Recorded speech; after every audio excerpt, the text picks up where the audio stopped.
Good morning. This is British Lebanese coming to you from London. Welcome. This podcast will be going over the current world affairs, updating the public about my presidential case. I should say, quote, presidential case, unquote.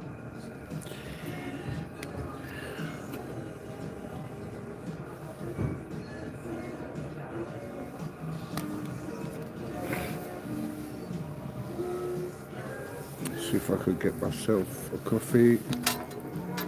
Today I'll be discussing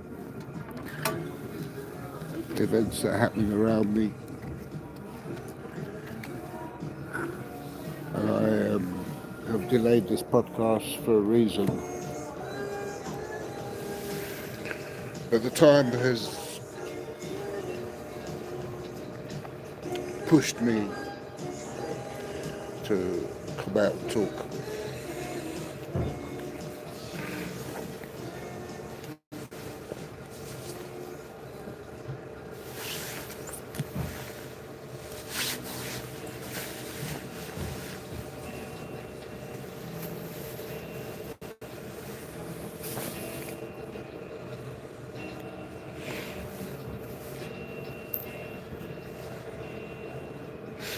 Please, the message out this YouTube account is shadow banned.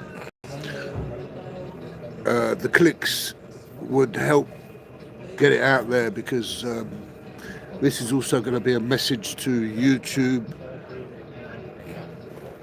on the demonetization of my account. And I'll go into that after I've ordered a coffee. Just bring you over there with us.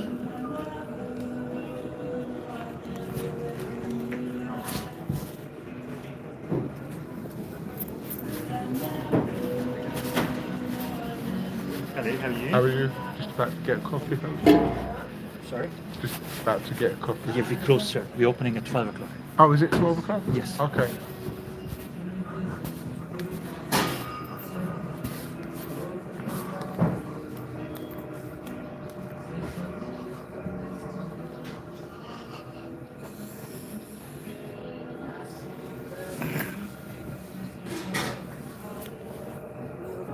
Okay, so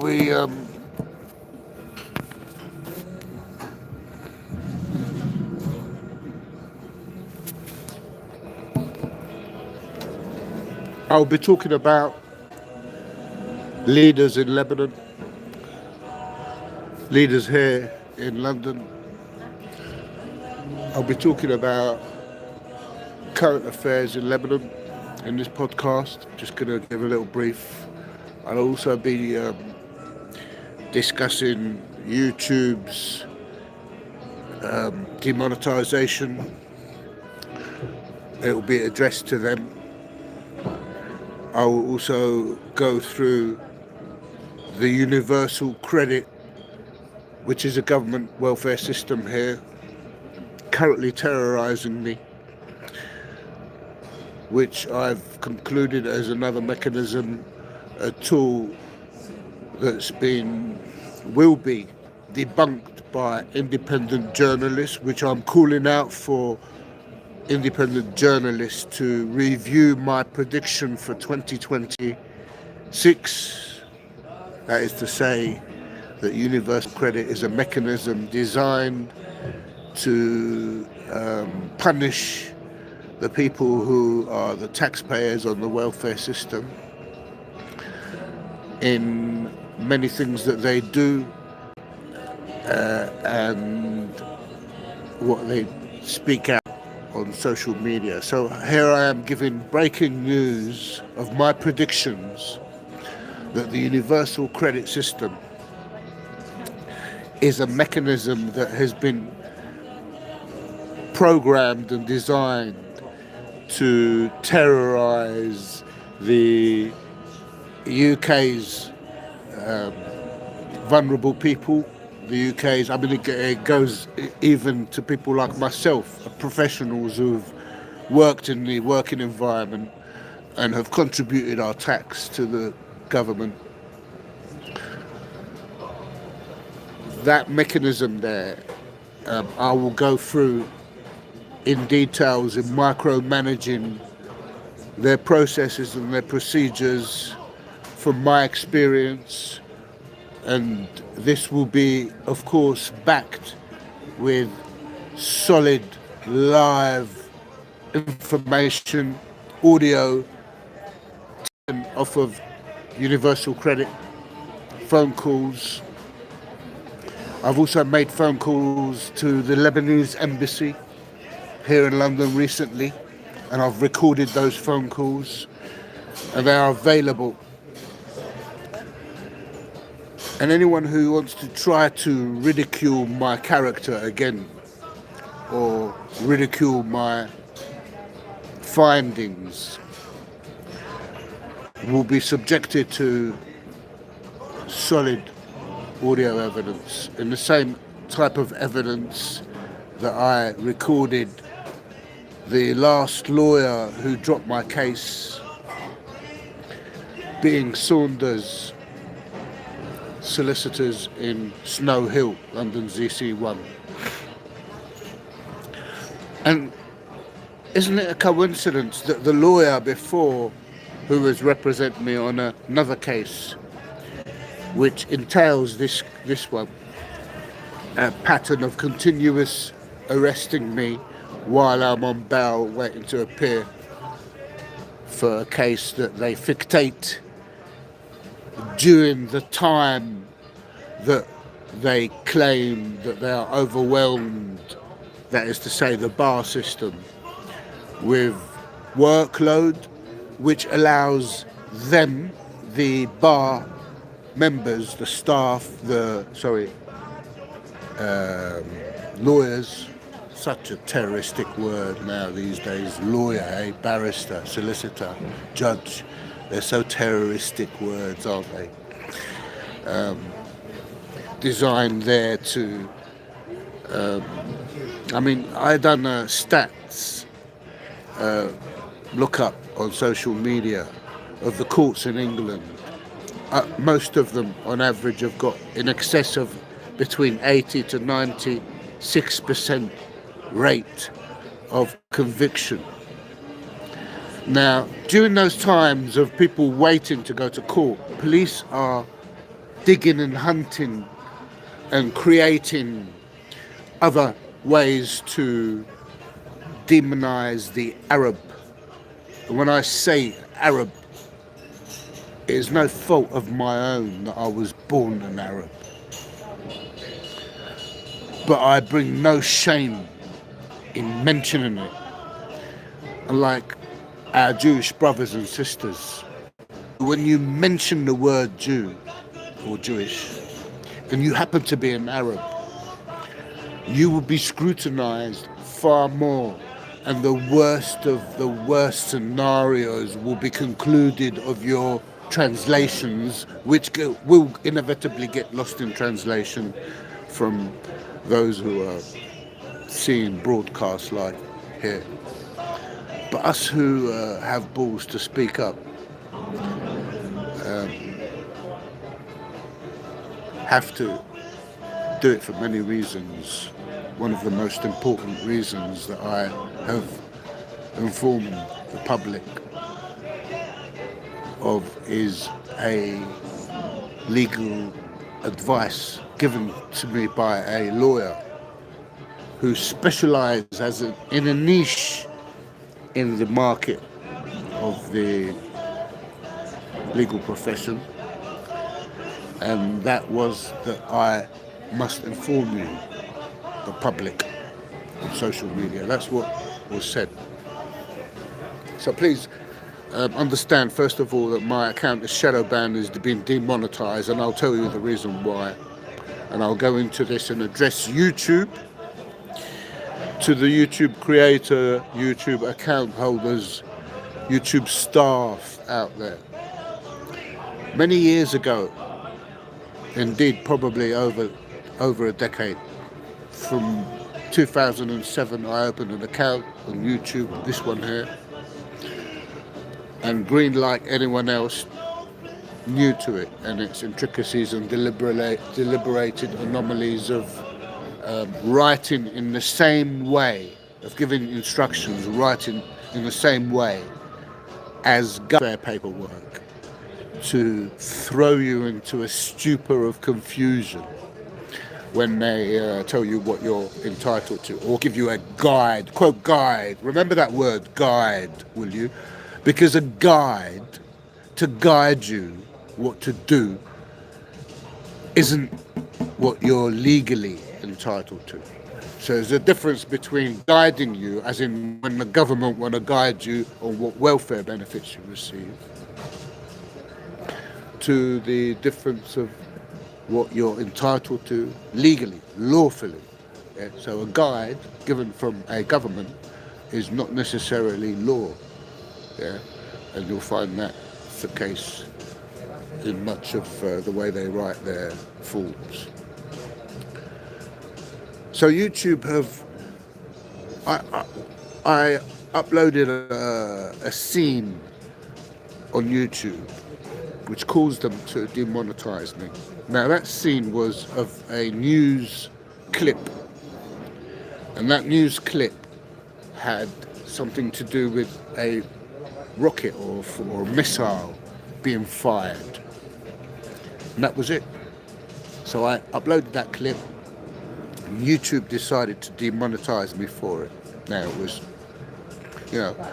people do it all the time on YouTube.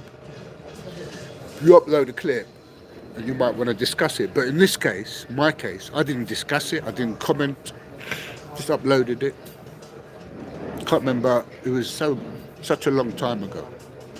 And that's it, they demonetized me and they deemed me like promoting terrorism or something like that, or sensational. I really don't know what it was. It was a missile of Al-Aqsa Brigade or something like that, or one of those brigades, and it was being fired. And it was just maybe a 10-second clip or something silly like that.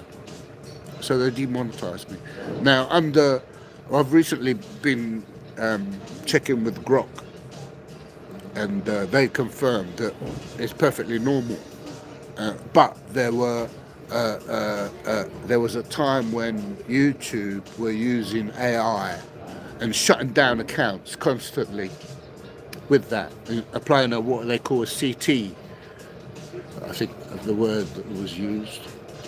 Hi to people who are saying hi, by the way. We've got someone here from Canada flag here.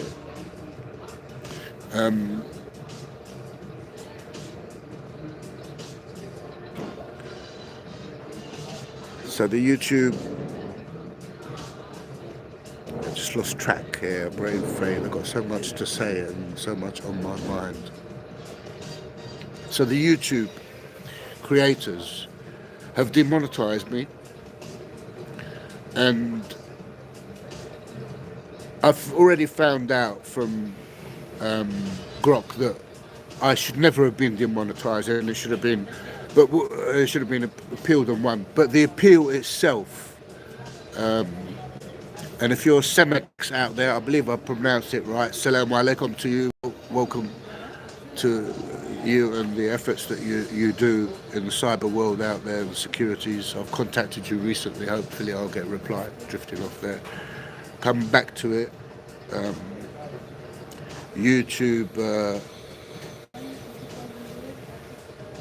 have only a one appeal policy on that. You can't appeal it again.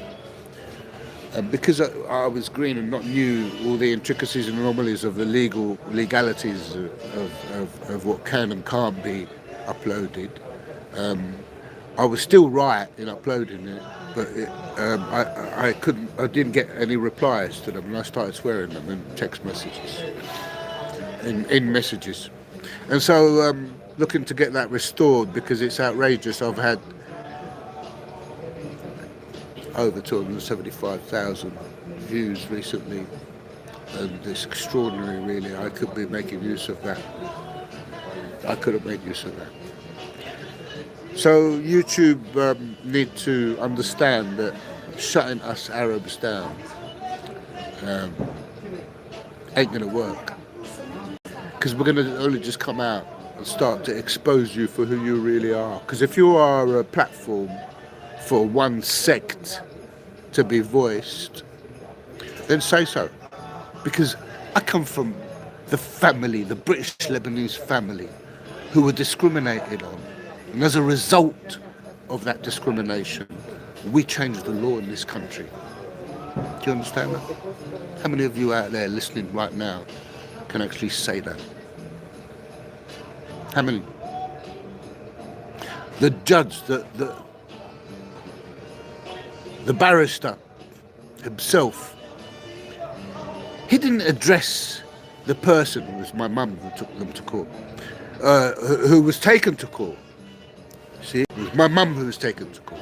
He didn't address her as the lady or a woman, called her a Lebanese lady. He had a reason to call her a Lebanese lady. Lesh, why? Why didn't you say a woman in a council flat has won a court case and as a result it's changed the law in England, Ireland, Scotland and Wales? All the local councils now have to follow a protocol because of a British Lebanese family, my mum. Yeah. Why did he call her British Lebanese, a Lebanese lady? I'll tell you why. Or I'll let you decide. But I will give you a fact. I come from Islington since 1973. One of the top 10 highest Jewish communities. Oh, I swore there nearly. Hopefully I won't get edited. One of the top 10 highest Jewish communities in England. Also, happens to be, out of all the prime ministers that have been generated here, and believe you and I've seen them come and go, so many of them. So many of them. I was trying to recall the first prime minister that I was here. I'll tweet it out recently, not too long ago, can't remember. But yeah, it was a black and white telly that we were using at the time. So you understand that I'm a proper old school British Lebanese. They don't call me British Lebanese for no reason.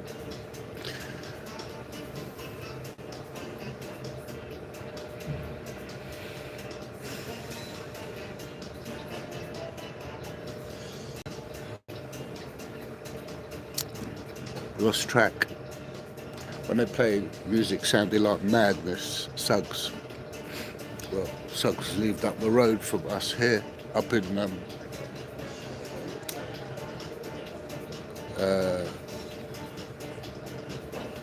Tufnell Park, I think it was. Tufnell Park. Yep. And they called my mum a Lebanese lady because London, England, out of all the prime ministers that became prime ministers, most of them lived in Islington. How is that? Sorry to sound patronising. How is that? Most of the prime ministers that became prime ministers lived there. So he called her a Lebanese lady for a reason. Because Islington Council, which were the people that we were taken to court, run by Islington Council. See how we have to use the words. So now we know. I can assure you it's no laughing matter. Right now, I'm being terrorised by a government welfare system, universal credit. This migration over to the new welfare system. I'm putting it out to the public. A prediction of 2026. There'll be people out there who will be predicting, who will come to my findings, that anyone who spoke out about the Middle East injustices, anyone who speaks against the powers that be, yeah, there are people in your local constituencies who will trigger off things And there are people in organisations which try to allege they're going to maximise your welfare system, your welfare benefits. They do the exact opposite. I've debunked them. I've recorded them. I used to run a government contract. Yeah, I openly say it to the public. I ran an employment service government contract myself. So I'm a whistleblower, effectively, for that. Yeah? I used to run Fulham and Chelsea Job Club, both of them. Before that, I was running Kentish Town Job Club. Then I went and took over Fulham and Chelsea, the pair of them running them together, holding induction courses, giving presentations, going through skills on how to put people back into the working environment, throwing them on courses that will help them sharpen their skills. I was getting people from the employment service coming to me in my office with my staff and rehabilitating them back into the working environment. And every person I got off of signing on, my firm, Jewish firm, used to get $4,000. That's a few decades ago. Each person $4,000 off signing on. So I'm aware of the intricacies and the anomalies of how they use certain jobs. And I'm a victim of just that, purely because, I went and worked in Fulham and then went over to Chelsea, Fulham and Chelsea. I worked in Kentish Town because I could speak Arabic. So that was the advantage of being able to speak Arabic. But at the time, they weren't as personified as they are on employing certain people because of the colour of their skin. So circumstantially employed people will be a high factor. For example, now they'll want to employ Arabs because Arabs now, they're going round to take all their oil and gas, and we've got people like Tommy Robinson who's trying to blanket the fact that how they rule Earth is through paedophilia and blackmail and so on. But it's trying to say, no, it's the Muslims. It's the Muslims who are doing it. Yeah, but this is the Tommy Robinson gangs of propaganda machines who are elevated by them as well.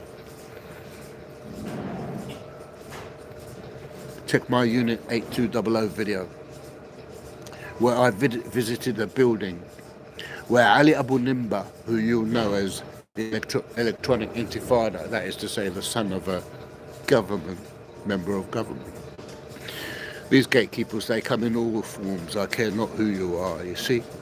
I'm not here to be liked by your journalist, although I can assure you that there's journalists all over the world watching my podcasts, because they will know that I'm a critic of journalists. I'm here to criticise you and watch you and see how you conduct yourself when you give out your news and the limited information that you're able to give out news from because of the country or the sensitive territory that you're in that limits you. When I say limits you, gag you. I use this, The other day I found out this means to kill. I thought doing this is mean when you gag someone from talking. So it's a suggestive, it's something that, I don't know, people will observe in all sorts of malicious ways. We really don't know. I really don't care. They could go around and think they're Peter Pan, imaginary characters that they write down on my fucking police my first swear word, on my police report. Especially that probation officer. I will expose that probation officer. I mean, if you want to know racism personified, he is them. He is him. He is him. who terminated the interview in a short amount of time. I got found guilty. I didn't have a lawyer. I didn't have a jury. I was promised a jury. But the judge told me, I'll be representing you like I'm your lawyer. I'm not smiling. Are you? When the judge tells you that?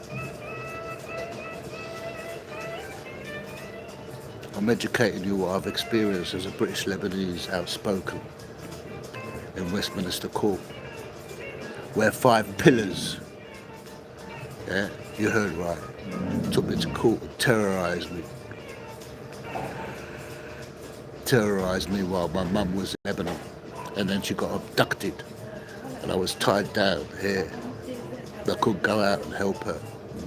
The Lebanese embassy here in London, well, you know, they're like, you're talking to Israel, aren't they? Because when they make promises with you, when you go to the embassy, you sit down with the former First Consul. Why? Because the fucking president phoned me and spoke to me and told me to go down there. Let me clarify that. The president, Michel Sleiman, DMs me, asked for my phone number, and then gets his right hand to phone me. Internal Security Forces, the then Colonel Adel Mashmoushi, now, or up until recently, General Adel Mashmoushi of the Internal Security Forces, sends me there. Tells me, oh, I know Miss Usayran, she's my personal friend, I know her well. Go down there, talk to her, they'll help you. Tell her I sent you. So when I go there and sit down with Hazem Abdus-Samad, are you listening, Hazem? Because I know you are. I know you lot subscribe up to my YouTubes. You're in Lebanon sitting down there protected under Lebanese Israeli territory now, innit? So when they say, yeah, is that what you do? Hazem Abdus-Samad, sorry to seem like I've just insulted your intelligence there, but I'm putting you where you should be, sir. Yeah? And I salute you with my left hand. Yeah. When they parachuted you back, didn't you think that you made a promise to me directly in front of Ali Bannout, who was present in your office in the Lebanese embassy here in London, when you made a promise to help me and then you back off because I recorded the phone call from the president? You told me. But Sam, if we find that you recorded a phone call, when you knew I already recorded it, so what? I recorded it, I forwarded it to Jeremy Corbyn. And are you watching Jeremy Corbyn and Piers Corbyn? Because the pair of you I've seen personally. And I know you watch my YouTubes. You wash your hands from me. And you throw me a lawyer called Saunders Solicitors who dropped my case before court. So you stitch me up, you bait me. You tell me contact my constituency, Jeremy Corbyn, don't you? When you was leader of the Labour Party and I made a complaint to you and you've done nothing about it. Why is that? Why is that, Jeremy Corbyn? That you seem to think that kicking the can Arab is now your duty, as is your duty to deny that you're an anti-Zionist. Everybody's fucking seeing it now. It only takes people like me to come on YouTube and generate several hundred people watching me right now, several thousand actually. Right now, several thousand people watching me right now. Over 6,000, 7,000. But you can't see that. You can only see the stats that they show you. But you mark my words, in about 4 hours time from now, you'll know and you understand that when I come on YouTube, yeah, thousands come on. And believe you and I didn't want this. I begged the ambassador, who was supposed to meet me, Rami Mortada. Miss Usayran, who was supposed to meet me initially, she failed. Yeah. Rami Mortada, who was supposed to meet me, he failed. I ended up getting to meet people like Ali Bannout, and Hazem Abdus Samad, yeah? And then they make promise to help me. And I'm a 17-day hunger striker, ladies and gentlemen, yeah? You lot out there who go around smashing the places apart, yeah? Right? I don't protest. No. You won't see me protest. You don't see me go around Palestinian protests or out in the streets. Yeah? You don't do that. Because I'm wise. Because I know that the laws that have come in right now, yeah, what they mean now is you can't do what you used to do. So here's a man here who doesn't protest, but yet the fighting fund from organisations like Declassified and Professor David Miller, they reserve that money for certain people. Yeah. Well, we've got some hunger strikers now, apparently, in prison here in London, in England. Palestine this or Palestine that, action this and all that malarkey. What are you achieving? What are you achieving? So are you a social fund, yeah? Are you a fund here now, a charity, for only people who do commit crimes for you? Is that what it is? Forgive me here, you know. I mean, I'm just trying to debunk you lot here because I approached you and I asked you to help me and you denied me. So I'm here to, you know, I'm here to debunk you, you know, because I'm a professional, you know. I like some of you professionals of today. Yeah, I'm a professional of yesterday. Yeah, you don't work for top 10 best companies to work for in the world like Hewlett Packard. You don't just work like that for no reason. Yeah, you got to pick people with clout, not clout, but experience. Yeah, you can have all the qualifications you like. I do not give a toss whether you want to try to profess to me. Yeah, with your new qualifications that have been relaxed. I mean, because I'm witness to the banking sector being relaxed. Yeah, I see it happen before me. All the top world's best financial advisors and stockbrokers in the firm I was based in. I've worked with American stockbrokers and financial advisors here. I work with Americans here. I am an integrated British Lebanese Arab. Yeah. I pay my taxes like he did. I paid my taxes. But yet I'm stripped and denied from accountability. My character has been assassinated because I was sent to a mental health hospital because I declared that I received a phone call from Baghdad Palace. And the initial charge, was, quote, harassment. You know, it was the lowest grade of harassment. You know, when you send an email, it was the lowest level of legal thing that they can do you for in harassment. But it was impossible I was harassing the alleged person I was harassing, who was a councillor from a pro-Israeli constituency, my constituency, where I lived since 1973, longer than everyone in that constituency today.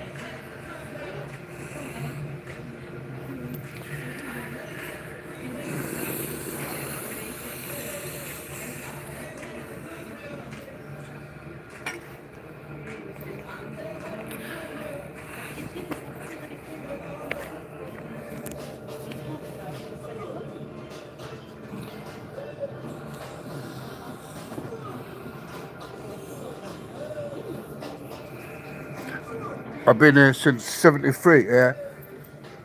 When the Pink Floyd song come out, The Wall, all the kids there on the front album there, they're all my prefects. Do you hear that? Do you know how old I am? When that song come out, I was in that school. Well, I joined that school, that couple of years difference. But those kids who were singing that song, we don't need no education, we don't need no thought control. Those kids there, they were my prefects. That's who I am, British Lebanese. I'm the first person in the country, indeed in the world, to predict that John Robertson, my school classmate in my primary school at the tender age of 7 years old, was going to become world famous. And indeed, he was the one who was targeted by Banksy. You lot would know my school classmate by the person called Banksy, the Jewish Banksy. Yeah? King Robbo went to Palestine and performed his street art on the walls of the apartheid wall of Palestine. There's a statement there, isn't there? There's a statement there. What does that mean? Islington Council were telling all their council workers, half of which were my schoolmates, their effing payroll manager was one of my best friends.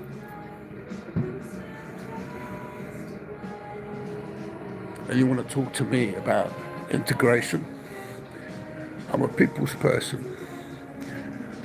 My ex was a Jew. Is that a swear word? No, hey.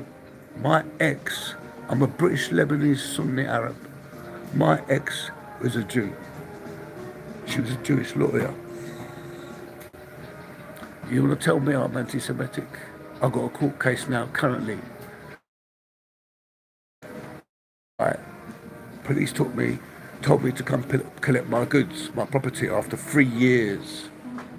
Court case finished and all that, but still they want to hang on to my property. This phone I bought £1,400. They took it off of me within a few months. When they gave it back, it's been devalued to £500-600. I'm the first person in the country that predicted King Robbo was going to be famous. King Robbo was famous. King Robbo was murdered. And I received a direct message of a man called Mark Young, who you all would know as the Saudi bodyguard. The bodyguard to the princes and princesses of the Gulf. Yep. Mark Young DMs me. Started first of all messaging me and messaging George Galloway and messaging Joy Millwood, who's alleged to be the wife of Banksy. Messaging me saying things, and then he DMs me and he tells me that he thinks King Robbo was murdered. And they done a Channel 4 documentary on him, you know, and you could watch it. Check it. It's called Graffiti Wars. Then you understand who my school classmate is. And his artwork wasn't just graffiti like some of you might think. There was brain behind that. He was a highly intelligent man. I've spoken about King Robbo on my podcasts, and the reason why I bring him up again is because I believe that he was murdered as well. But when a man called Mark Young, the former Saudi bodyguard, tells me this, he said, hang on. When he tells me this, well, all of a sudden, I read his book. He's got a book called Saudi Bodyguard. And I find out that his dad is an MI6 agent. His information becomes more credible to me, coming from someone like that. So I share the information, and I've forwarded it to people that chat, those chats. One of them was Chris Dorsey. He used to talk on Press TV. I no longer talk to him anymore. He was interested in my case. It was him that approached me, that was interested in my, quote, presidential case. He shied off. And it's unfortunate that I made contact with him, because I used to forward information to him that was crucial to my presidential case. So moving from this little bit now, King Robbo we've covered, we've spoken to YouTube, we've discussed a few things about universal credit.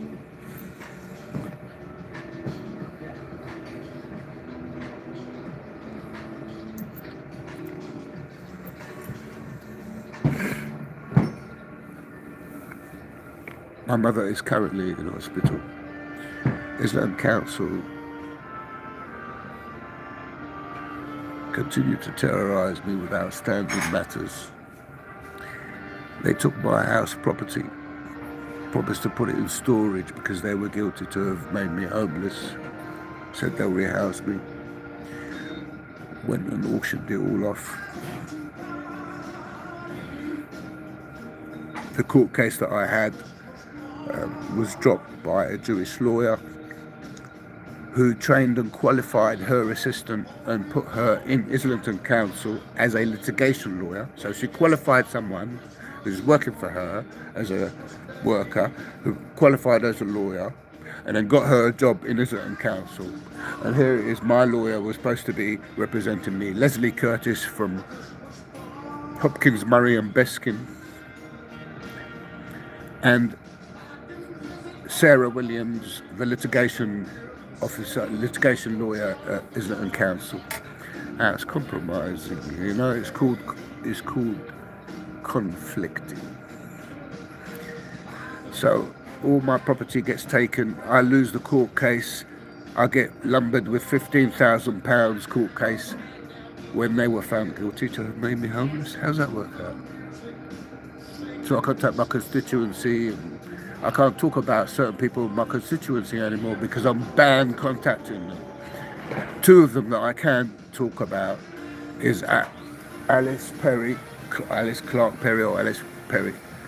Yeah, she was the woman that I contacted because Boris Johnson was the one who told me to contact her. So the charge of, quote, harassment, sending a tweet, couldn't be possible that I was harassing them. Why? Because I tried to contact them on the phone, no answer, email, no answer. You know, you do these things, you know, these are standard processes and procedures. But when you get no response, when you tell them that you're going to go back to Boris, who you met a few weeks ago, and he said that he was going to help you. He shook my hands, wished me happy birthday, wished me Merry Christmas. At the time, it was my birthday. Yeah? He lived up the road from me. It was a Palestinian stone throw from where Boris Johnson used to live. Yep. And then when I went back to him again and told him, they didn't like her. So Alice Clark Perry, or whoever it was, and I end up on 17-day hunger strike in Communicado. So they take my life property. I don't have any photos like you lot all do now when you was a kid in school or at home or wherever on holiday. I don't have any history of my youth from photographs whatsoever. And that's just photographs. What about our whole lifetime furniture, our whole house possessions? Yeah? Whole house possessions. What time is it, guys? I want a coffee. I are.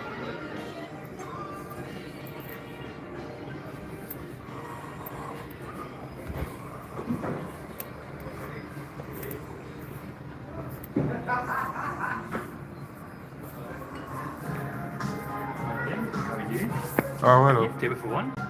Coffee, please. Just a coffee, yeah? My Yeah. colleague is coming. I'm just over there. What coffee you would like, sir? Just a filter coffee. Do you have filter coffee? Americano. We can do Americano. White Americano, thank you.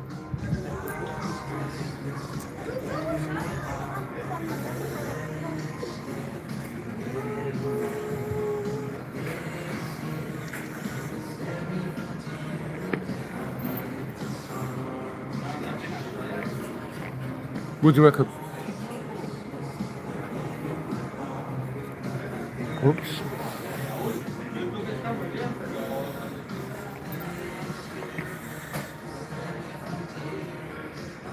What a chair, eh?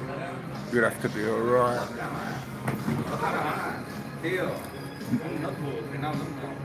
Such a vain bastard to want to own one of these chairs. I actually know someone who does.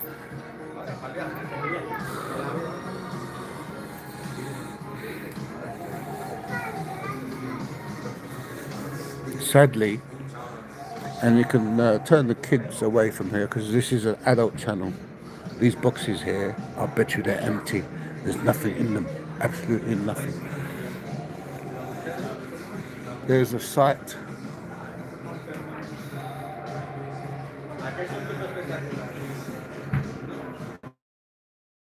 Sofa. Check out my sofa video. I went to Hills Furniture. I used to work in their head office, Hills Furniture. I showed you some amazing merchandise, world-class merchandise.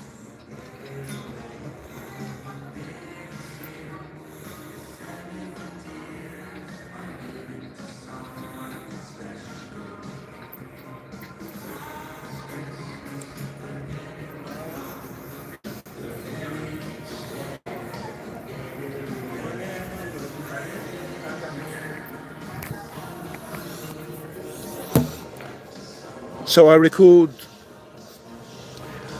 them because I have nothing else but to record them, because being thrown in a mental health system, nobody's going to believe you unless you've got evidence. Today was a day to go to the Lebanese embassy, but because of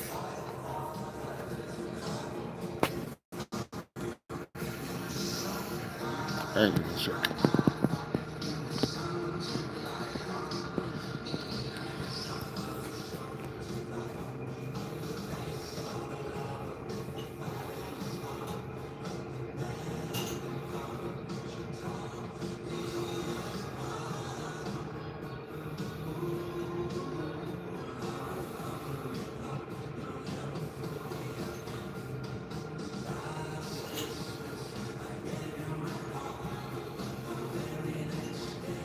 Okay.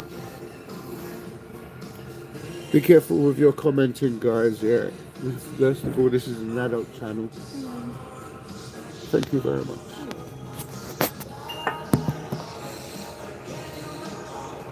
Let me just come over and swipe my card. Okay. You're so kind. Merci. Thank you. Wonderful. Enjoy. Let me just pay for this. I'll be back in a sec.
This is a bit where we defy live broadcasts and have silent moments.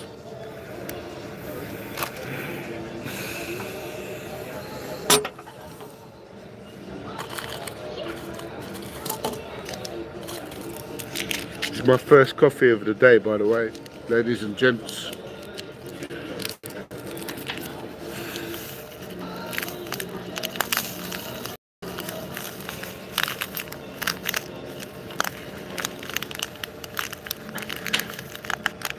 A lot of stuff I can't talk about as much as I want.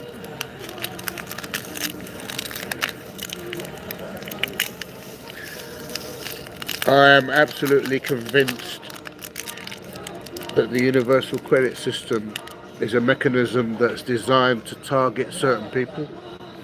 I am predicting it as one of my ever so many predictions that I've been making every year around this time about world current affairs, about events that I predict will happen, false flags, politicians, ambassadors predicting that they will be shot dead, killed. I've predicted them. They've happened. Those predictions have happened.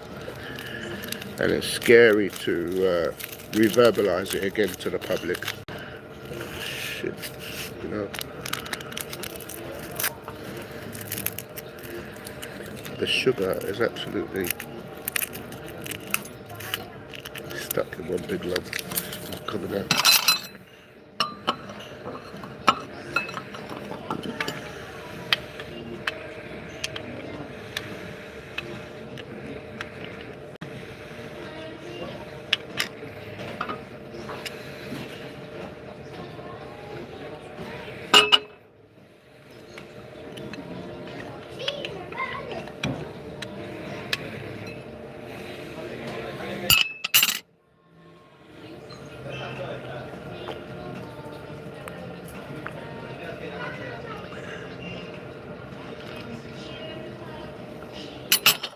Recently, I made a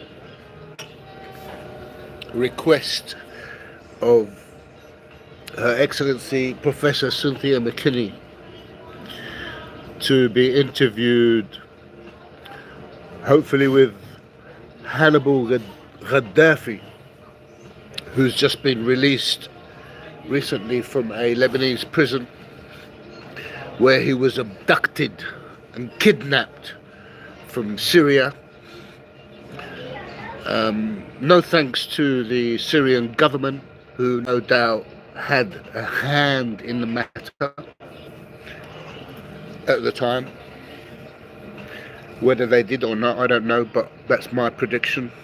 I'm not geopolitically trained or a journalist or a person who has any kind of qualifications, including computer science or anything like that.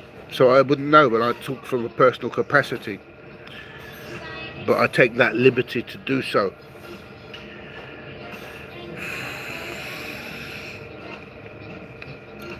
I think it's about time that she came out to speak, because she had a voice that was silenced, maliciously cancelled. Cynthia McKinney, I recall much of her input on her commenting on Libya, and I urge the public to listen to what she has to say. She also, when she professes in the university, she also talks about the Green Book, which is something that I think Lebanon have well overlooked. Such a magnificent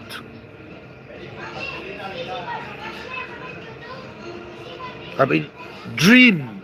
The word dream was one of the first things that come to my mind when I read that book.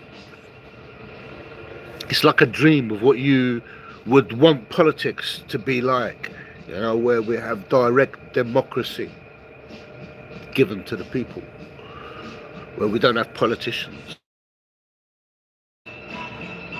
to represent us or to claim their malicious immunity from prosecution.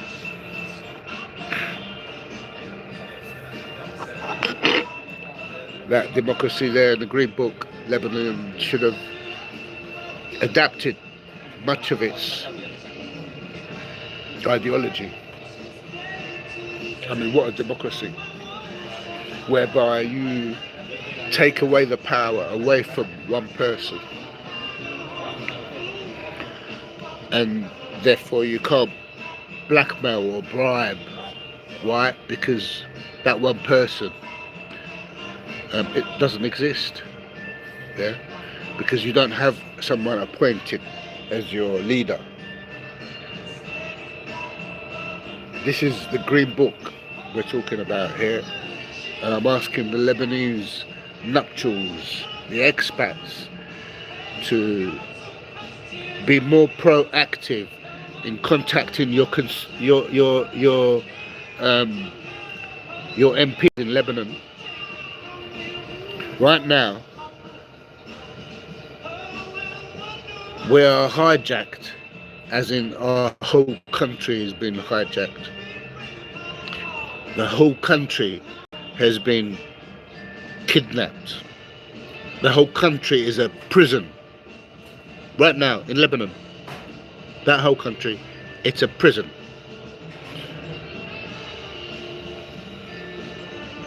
And that prison's getting smaller because they're building walls around it. And the walls that they're building means they're eating away into Lebanese territory. And in my opinion, the journalists that are out there right now who are bringing this information, very, very late. So much that it's impacted people financially all over the world. We are 14 million expats here, I remind the public, us Lebanese.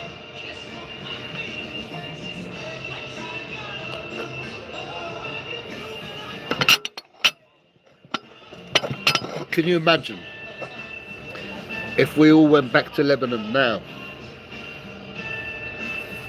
and we all spent 6 months out there?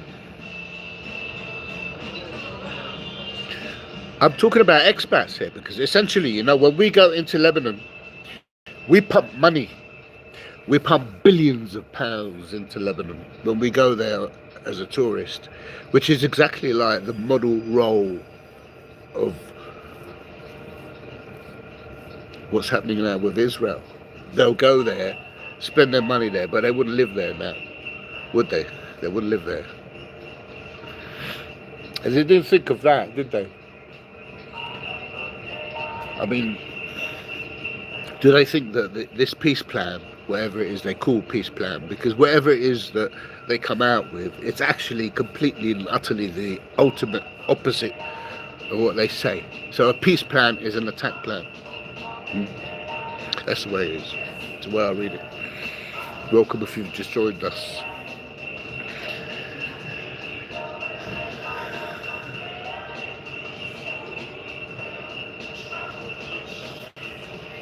Now listen, something you're talking about Starmer and all that shit. Yeah, I'm not really interested in it, you know.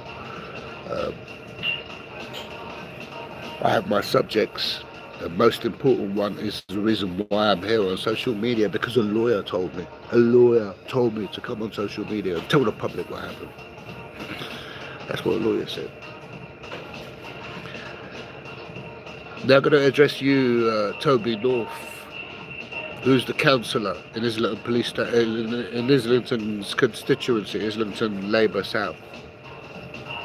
I contact you to help me, and instead of you helping me, you go and you contact the police.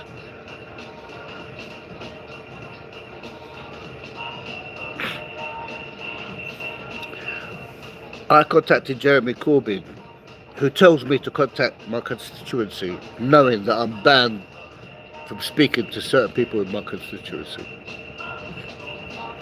That is baiting me. Because if you know I'm banned from them, and you was leader of the Labour Party when I contacted you and raised a complaint, Mr. Corbyn, Jeremy, you're supposed to be called Right Honourable, but I don't believe that you deserve that status. I believe that should be stripped from you. I honestly, right now, the way you've conducted yourself with my presidential case, you, Toby North, the other councillors that I've contacted asking to help me, including Martin Kloot. And the first thing with Martin Kloot is he never helped me full stop. He just banned me contacting him. But he's Jewish. And so is Alice Clark Perry, Jewish. And I don't know if Toby North is Jewish, but nepotism is, is massive, Look at Lebanon, We've got our own family, Misha our own. Now we've got another home. It's all like family, innit? They just marry each other. And they just give the positions to each other, and they call it elections instead of selections. So this is the reason why I don't support political parties or vote.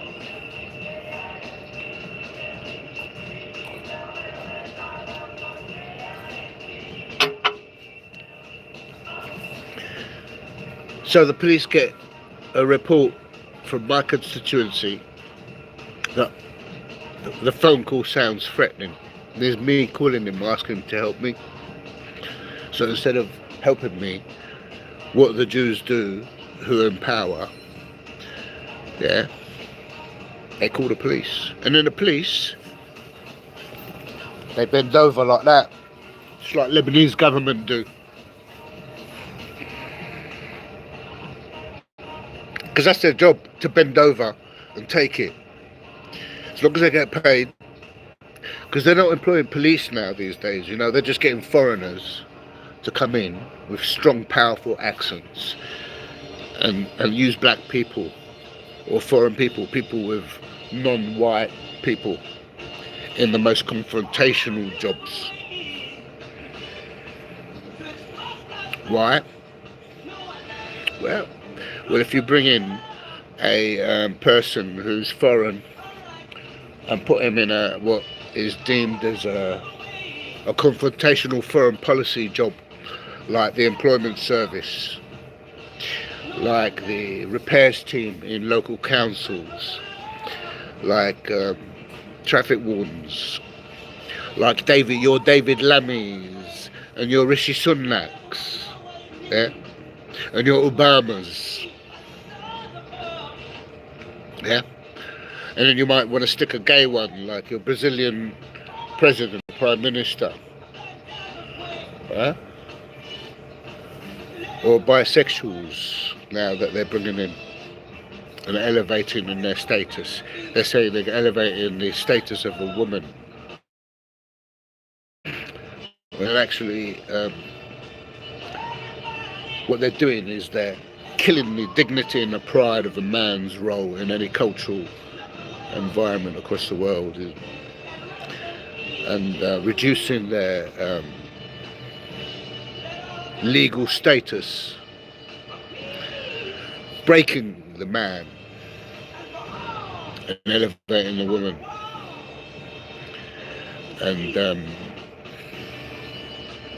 creating an environment where, because you keep getting thrown with, when the injustices becomes law, you're supposed to be resisting them. When you resist them, you're being subjected to people from an ethnic minority, and that confrontation will cause a friction where it will be sectarian and racial cards will be pulled out as they are.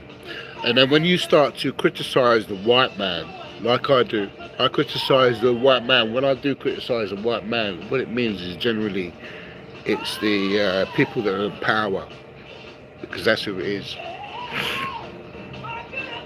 It's the white man.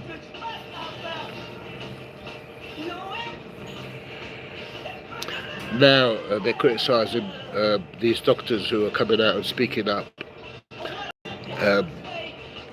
for saying white supremacy or something like that. Well, I say, let them say what they like. I don't care. But I believe that using the word white man, as I do to Commander-in-Chief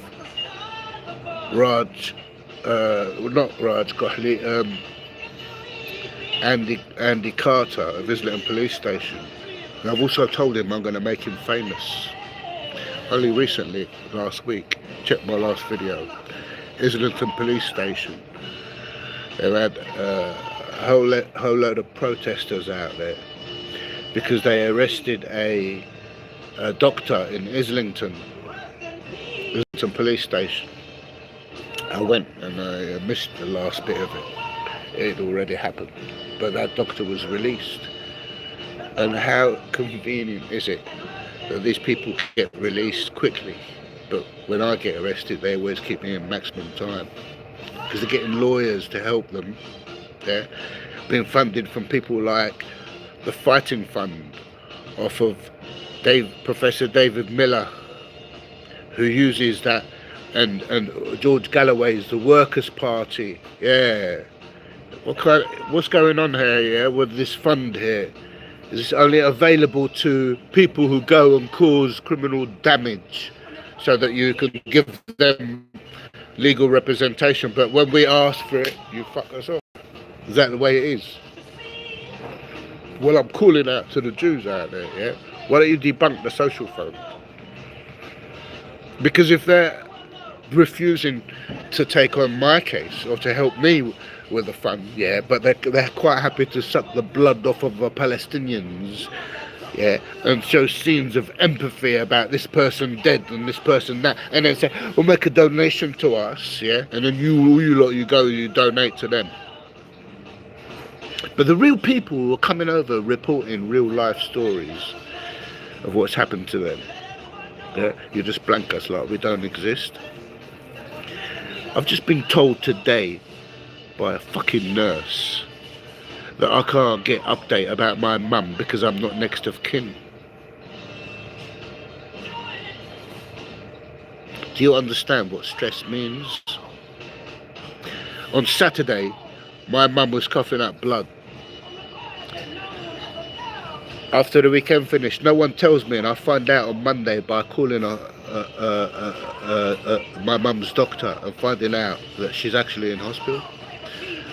And my two sisters, who have been radically trained, one of which in New York, continues to treat me in a way which those professionals in UK column have debunked. Those independent journalists like Vanessa Beeley have debunked the mental health system to have been taken over by Israel, only for me to the next day follow it up with a thank you for your investigations. I've been debunking since 2016 onwards on my hunger strike, the 16th of June 2016.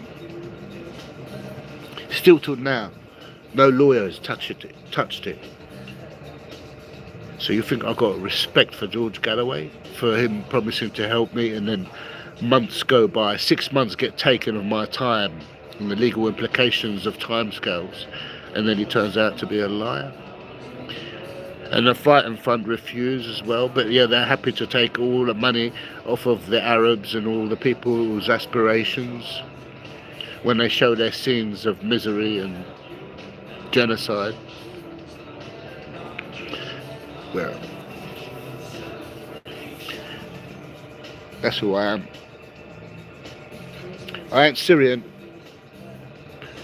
I ain't Palestinian. I ain't half Syrian. I ain't half Palestinian. I'm a British Lebanese. Yeah? And while we're at it, stay there. Yeah? Just to show you something else.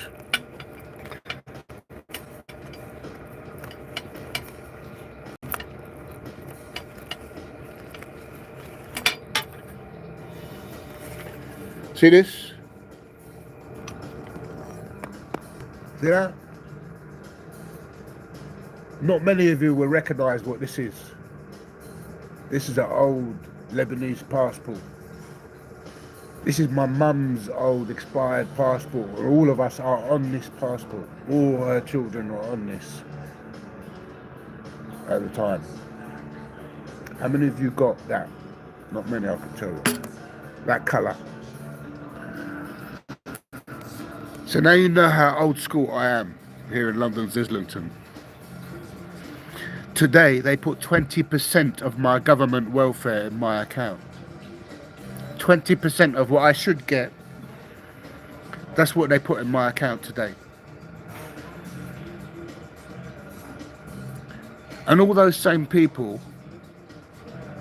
who are supposed to be dealing with my welfare system and the universal credit, some of them I told them to get on YouTube now and watch me go. And when I go, several thousand people will be on my podcast. And indeed that has happened. And in a few hours you'll find that out. You won't see the statistics now, they won't come up, but I could see the indication, and I know I've hit over 6,000-7,000 people, maybe 8.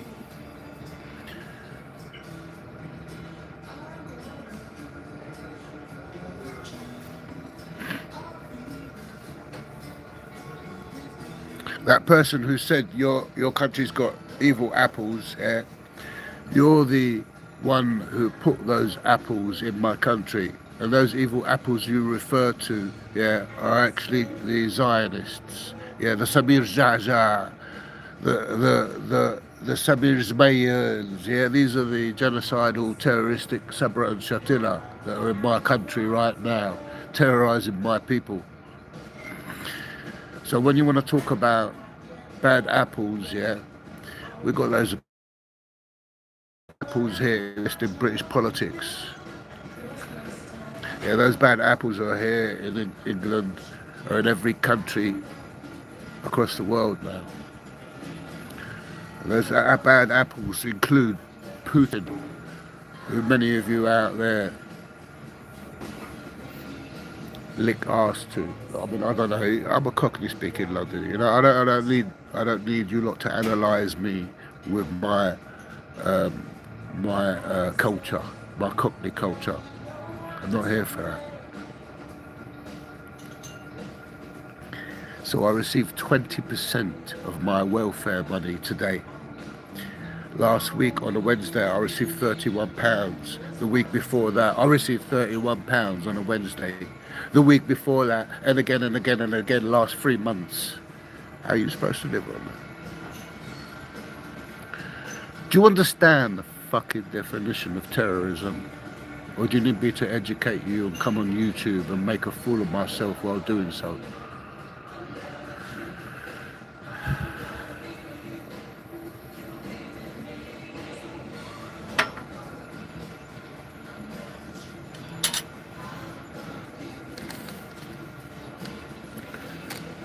Listen, let me just move from that for a second to my Lebanese Tips fans, Burkina Faso is playing Equatorial Guinea, This is a sports tip for the adults.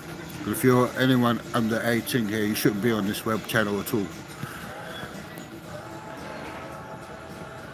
Because Equatorial Guinea, they vetoed to abstain from voting against peace. They're going to be rewarded. And that will apply to every sports game that those countries that vetoed to either against or abstain to vote, those countries, you're going to see both teams to score on them. And they will be elevated in their league or whatever competition they're playing. And they call it competition. I actually thought a competition is a competition where you compete. It's actually a show. This is a business here we're talking.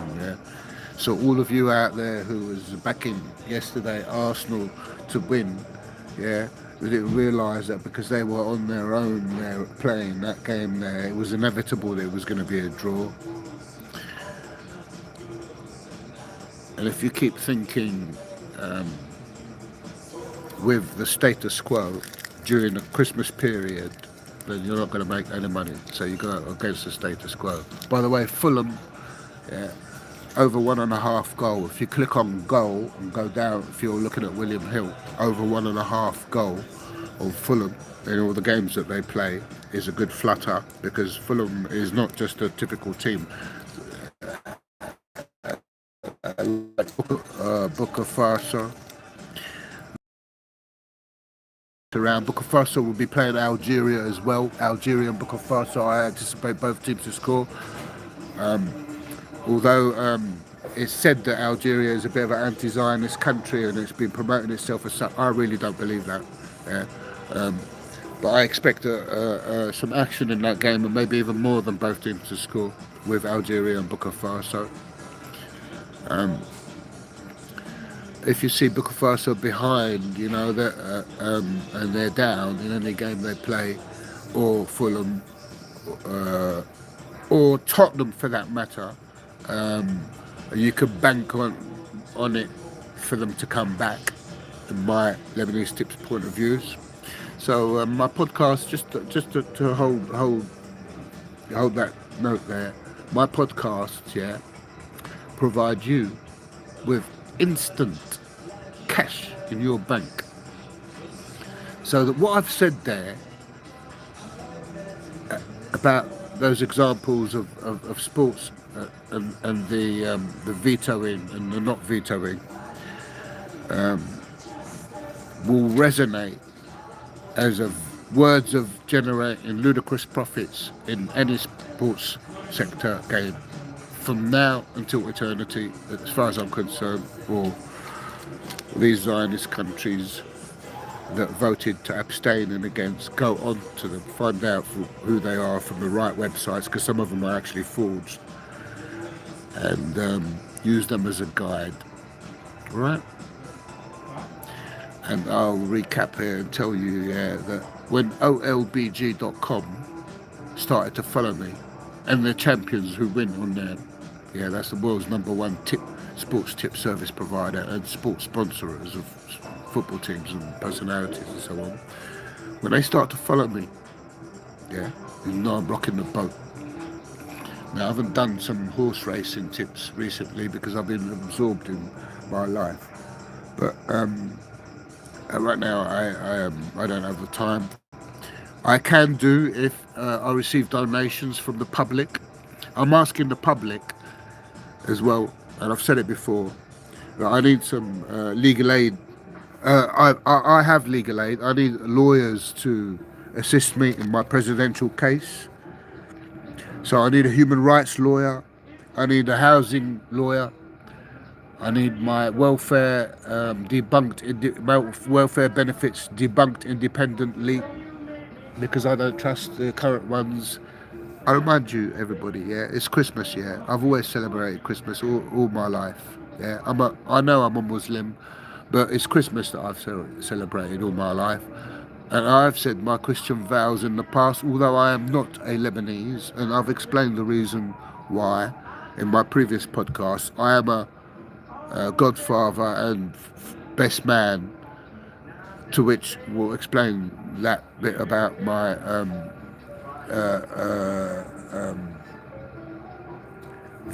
Christian vows that were said. I've already explained them in my podcast. Watch them, they are educational. They will help you.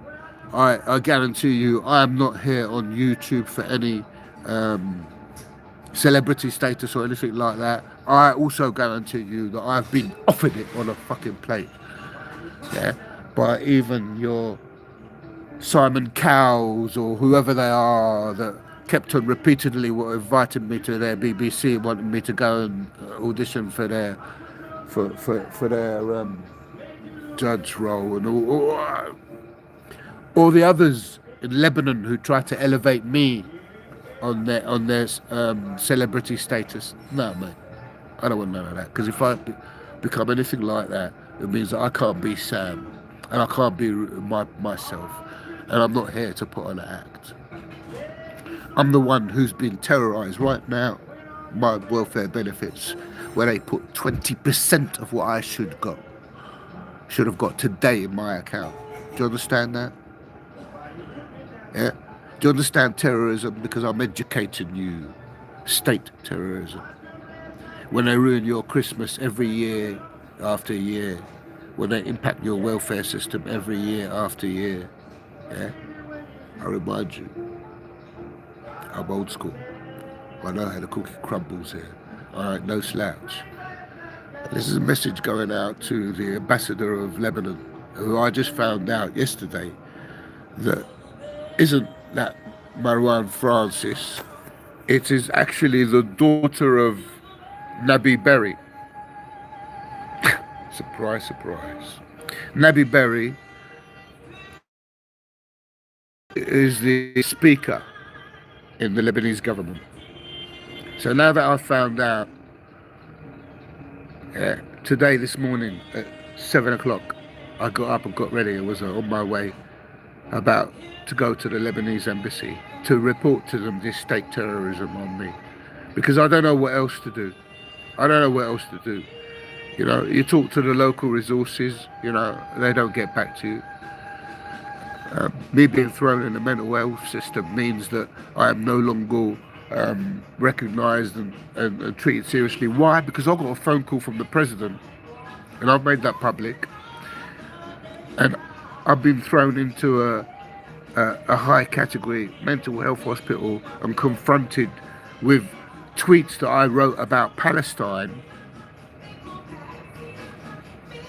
where other consultant psychiatrists are sending off emails to the only one who's contesting me out of all the psychiatrists and the consultant psychiatrists. And that one from the private mental health hospital had an email written to him in front of me. And I smile, and the reason why I smile is because after my 17 days hunger strike, laying flat for 6 months, because that's what happens to you when you go on hunger strike, in case you didn't fucking know. Yeah? That's what happens to you when you go on 17 days hunger strike. You lay flat horizontally for 6 months. You can't walk properly. You can't talk properly. Your head explodes if you cough. It's called secondary coughing. Do you know what secondary coughing? When you cough, your inside your brain explodes. Pain, fucking pain. Is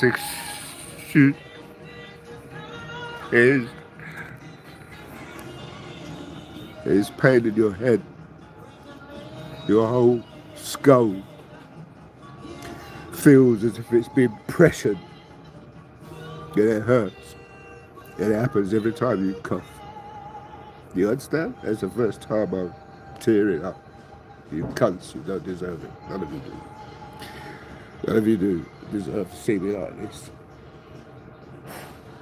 بس ليكوا يا عالم، أنا عايز مساعدة من المحترمين، مش من المجرمين، من المحترمين. Ammi's on her deathbed. I need legal representation in the cases that I've got. Get the message out to Lebanese government.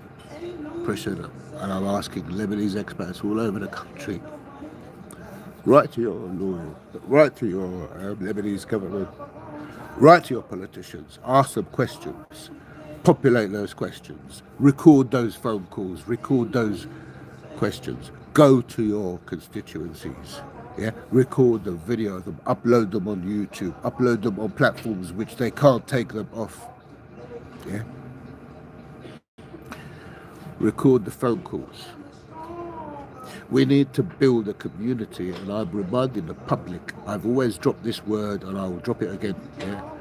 The word unity is the most powerful weapon on our earth today. It is more powerful than any nuclear weapon. Do you understand that? The power of unity.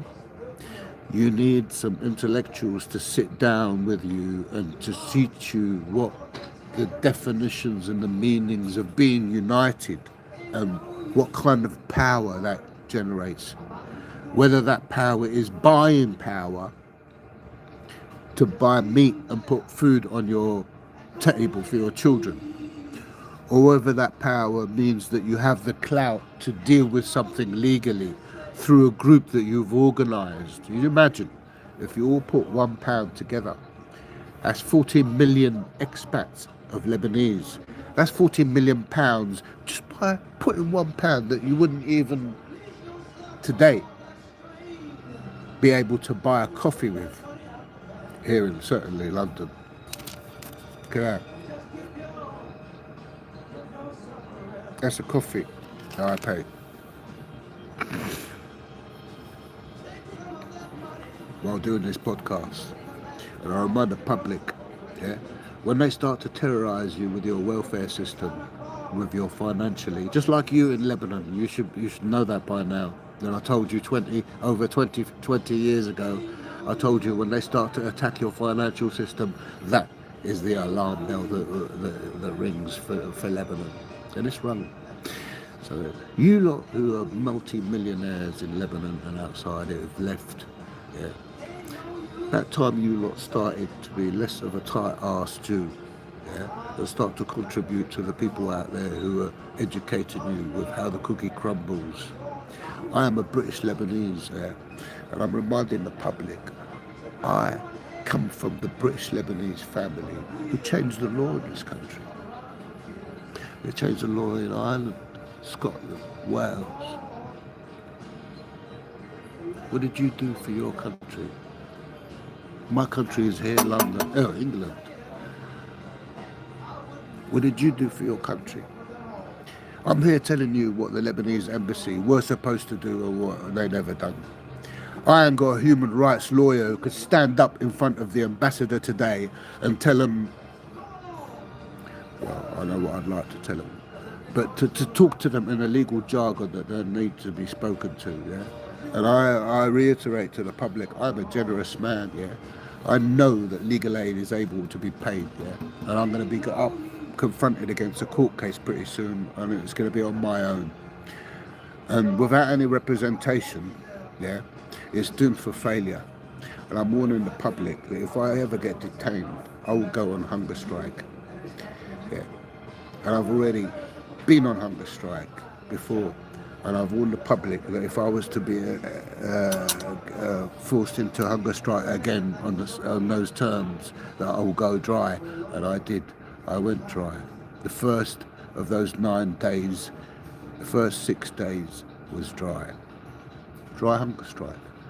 Nothing. Zero. Zero goes through the mouth. You understand what dry hunger strike is? So all you people out there that have seen these how can I say, when you're in a prison cell and you're in a hunger strike, yeah, you ain't got CCTV camera watching you in a cell, have you? I don't give a fucking toss. Those people who are protesting for what was it, Action Palestine, whatever you want to call it, yeah. I had CCTV cameras watching me left, right, and centre every day, yeah. So you want to verify what you mean of the definition of a fucking hunger strike, yeah? You are looking at him. You are looking at him. You are looking at the hunger striker, the British Lebanese hunger striker, targeted by Jewish power here in Islington. Do you understand that? Yeah? I seek assistance. Islington Council and the government welfare system have decided to terrorise my Christmas, ladies and gentlemen, by paying me 20% of my welfare benefits today. I've called Toby North, the councillor constituency. I've called Islington. I've called Universal Credit. They all put the phone down on me, and I've recorded all of them. And I'm going to start to put some YouTubes out, boast some of these slime bags under the interests of public interest, yeah?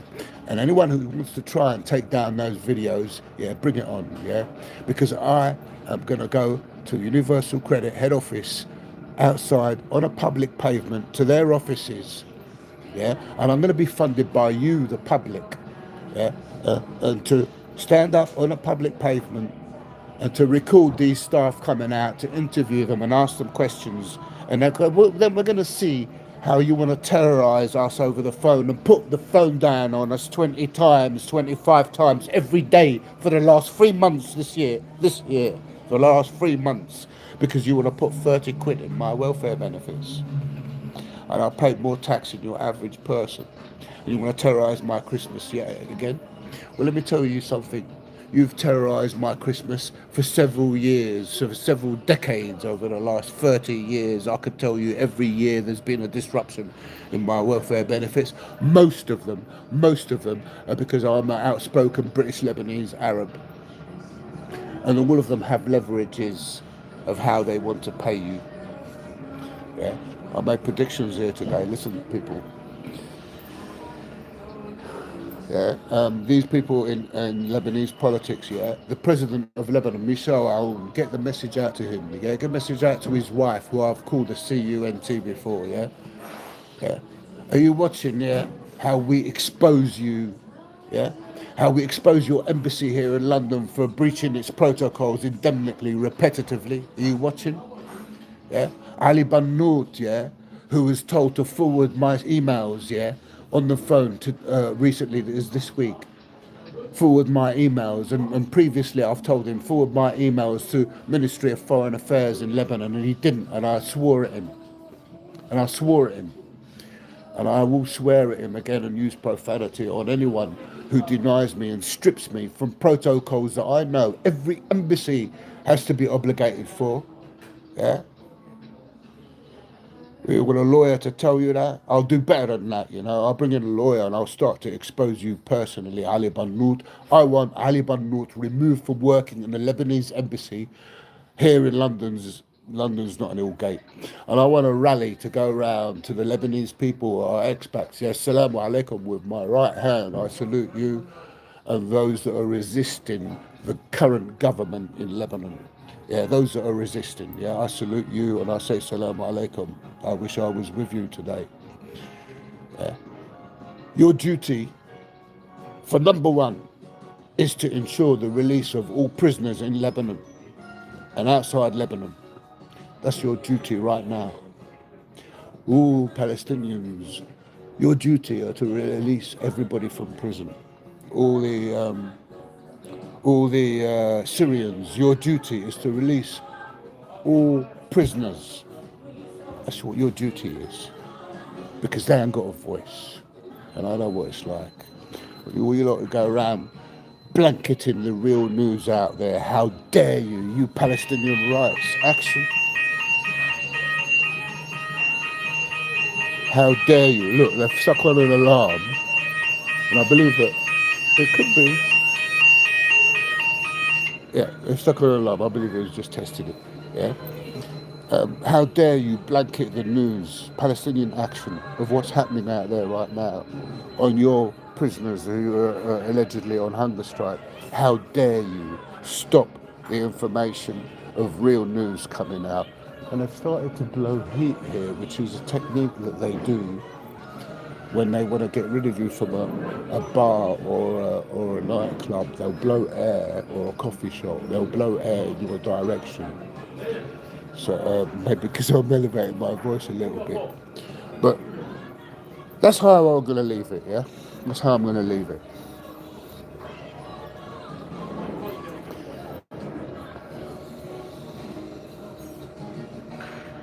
Assalamu alaikum wa rahmatullahi wa barakatuh. Send it out. Get it out to people. Share it, yeah? Share it. Yallah.